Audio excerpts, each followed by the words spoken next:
Cakar monyet ini bisa mengabulkan 3 permintaan apapun yang kamu inginkan. Dan setiap kali satu permintaan terkabul, 1 jari cakar itu akan menekuk hingga bertemu pemilik baru. Barulah 3 jari yang menekuk itu akan terbuka kembali. Seorang nenek yang serakah mendapatkan cakar monyet ini dan langsung berharap mendapatkan kekayaan yang tak ada habisnya agar hidupnya dan suaminya menjadi makmur. Namun tak disangka, keesokan harinya cakar monyet itu langsung mengabulkan permintaannya. Nenek itu jatuh dari pohon Natal, lehernya langsung patah dan ia meninggal seketika. Setelah kematiannya, suaminya mendapatkan asuransi jiwa sebesar 10 juta. Dan sejak itu hidup berkecukupan tanpa kekurangan apapun.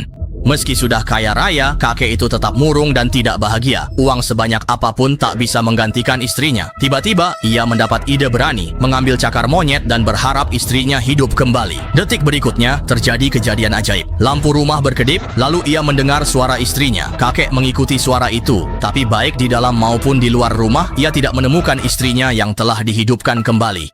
Sejak hari itu, kakek setiap hari mendengar suara istrinya, tapi hanya suaranya, tanpa pernah melihat wujudnya. Hal ini membuat kakek bingung. Ia tak habis pikir kenapa istrinya yang dihidupkan kembali oleh cakar monyet itu tak juga pulang ke rumah. Beberapa hari kemudian, saat kakek merapikan peti mati di rumah, tiba-tiba salah satu peti mati di belakangnya tertutup rapat. Dengan was-was, kakek membuka peti itu untuk memeriksa, tapi di dalamnya kosong. Saat ia berbalik, tiba-tiba istrinya yang sudah meninggal muncul. Karena terkejut dan takut, papan reklame di sampingnya tersenggol, membuat kaki kakek lemas. Ia memungut papan reklame yang jatuh di lantai.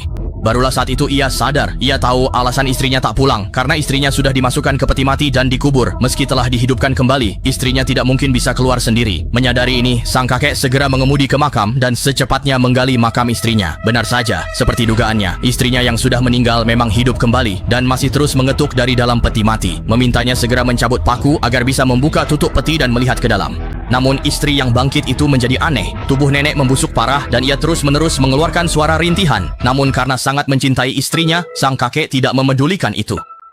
Cintaku,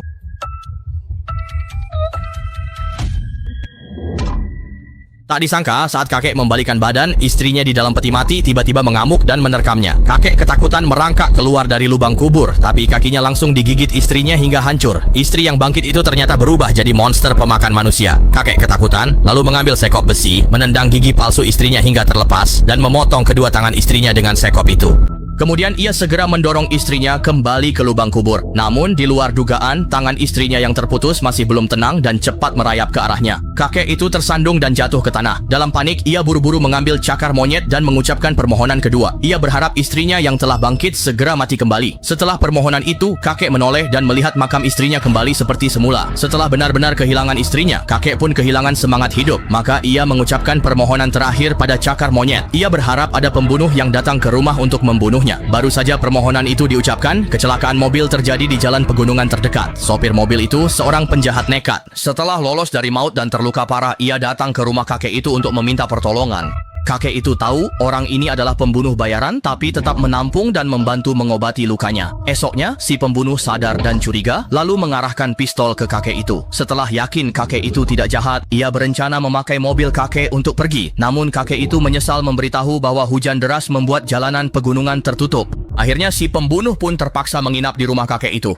Pada malam itu, kakek mengeluarkan cakar monyet ajaib dan menceritakan kisah dirinya serta istrinya kepada si pembunuh. Namun, si pembunuh tidak percaya cakar monyet keriput itu punya kekuatan seajaib itu. Ia menganggap cerita tentang cakar monyet hanyalah dongeng pengantar tidur. Keesokan paginya setelah bangun, si pembunuh berkemas dan bersiap pergi, tetapi kakek memohon dengan serius agar ia tetap tinggal. Kakek berharap gadis itu bisa membunuhnya sebelum pergi. Namun, meski gadis ini pernah membunuh seseorang, dia sebenarnya bukan pembunuh sungguhan. Sepanjang hidupnya, dia hanya membunuh satu orang, suaminya yang sakit parah. Suaminya terbaring di ranjang sangat menderita, lalu ia memohon pada gadis itu untuk membunuhnya. Gadis itu tak tega melihat suaminya sakit, jadi menahan sedih. Ia membantu suaminya meninggal. Setelah menceritakan semuanya, gadis itu tegas menolak permintaan kakek itu. Ia tak ingin menanggung dosa membunuh lagi. Tapi kakek itu tetap bersikeras, bilang jika gadis itu membunuhnya, ia akan memberikan cakar monyet ajaib. Setelah mendengarnya, gadis itu merasa semuanya konyol. Ia kembali menolak permintaan kakek itu dan langsung melempar cakar monyet ke api.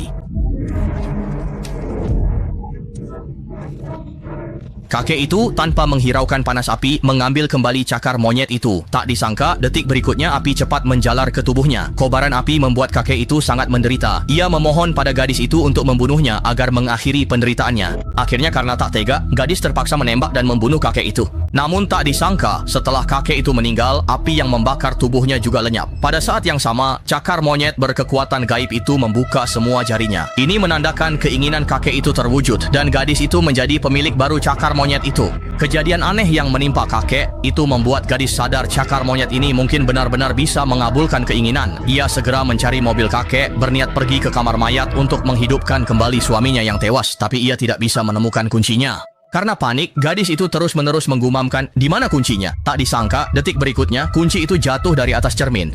Ia memasukkan kunci, tapi mesin mobil tetap tidak mau menyala. Tak lama, masalah itu teratasi. Saat gadis itu hendak berangkat, ia melihat cakar monyet di sampingnya menarik kembali dua jarinya. Rupanya, cakar monyet itu telah membantunya menemukan kunci dan menyalakan mobil. Setelah itu, gadis itu segera pergi ke kamar mayat. Untungnya, suaminya belum dikremasi. Sekarang, cakar monyet itu masih bisa mengabulkan satu permintaan terakhir. Gadis itu tegas meminta suaminya hidup kembali. Tapi anehnya, suaminya tetap terbaring di sana tanpa bergerak. Saat itu, ia merasa dirinya seperti orang bodoh karena percaya pada hal konyol seperti cakar monyet yang bisa mengabulkan permintaan. Namun detik berikutnya lampu kamar mayat tiba-tiba berkedip hebat. Tak disangka semua mayat di sana terbangun karena permintaannya, membuatnya tak percaya. Tak lama suaminya di belakangnya juga hidup kembali. Namun sebelum ia sempat merasa senang,